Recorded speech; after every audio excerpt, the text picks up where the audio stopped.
Matapos ngang naging issue nila Andy at Philmar, ay nagsalita ang pambansang marites na si Sian Gasa.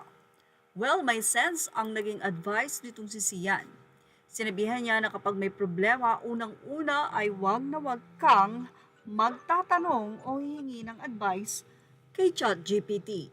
Pangalawa, kapag nasa peak ka ng emosyon o yung galit na galit ka, may matinding sidhi ng damdamin sa iyong dibdib, ay wag na wag kang magpo-post sa social media dahil hindi ito makakatulong at walang magandang maidudulot ito.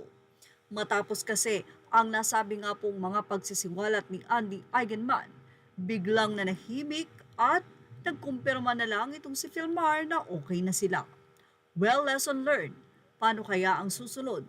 Sana nga daw ay hindi na ito makaulit dahil baka sa susunod ay wala nang maniwala.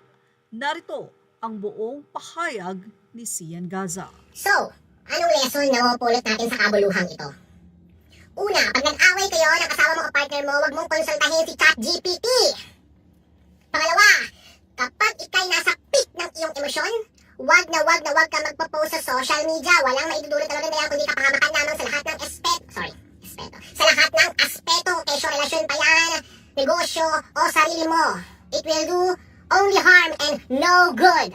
Believe me, so you need to wait na kumalma ka, mawala lahat ng galit, inis, buwisit, or kahit anong negative emotions. And from there, saka ka palang mag-post sa Sockmed. Pero pag ikaw ay gigil at nasa peak ng iyong emotions, never ever post on social media. Pagsisisihan mo lang yan. Lalo lang yung mga bagay na dapat maliit lang sana, pupunta lang kung saan-saan, at yung dapat na maayos pa ay magkakaroon na lang panghabang buhay na laba.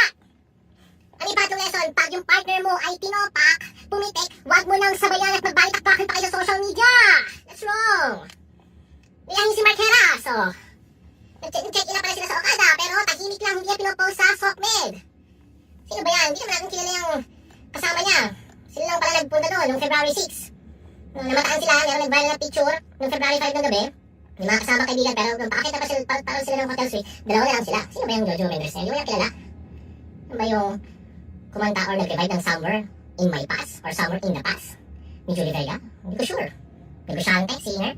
Sino ba yung Jojo Mendes? Basta ang importante, na mapupulot natin na leksyon kay Mark Heras is huwag mong i-post sa social media kapag ikay nasa peak ng iyong emosyon. Tama ba yan? Sa kanya ba natin napulot? Ay, wala! Nagkandalay-leche na! Kaya ano pala, kay Andy pala, kay Philmar, sorry. Ano kaya itong si Mark, no? First time na kaya nila yun?